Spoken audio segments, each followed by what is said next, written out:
everyone, welcome to Sewing is Fun.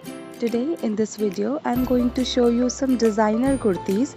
So next time when you are going to prepare your own designer wear or giving it to your tailor, just keep in mind all these designs. So let's quickly get started. Hi friends, this is Deepika. Welcome to my channel. There are many ways to decorate your plain kurti. One of them is hand painting. As you all know that handcraft things looks very unique but at the same time very costly too. Still, if you like, you can do it at home by using fabric paints. These comes under many brands, but the most popular ones are camel and Fevicryl acrylic or neon colors. So here I am showing you few simple designs which you can draw in your plain kurtis neckline or anywhere in your plain garments, whether it is a cape, dupatta, skirt or lehenga. So please continue watching to get some ideas to convert your plain fabric into a handcraft piece.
Thank you so much for watching. If you haven't subscribed my channel yet, please do subscribe it and also click the bell icon to get the latest designer wear update.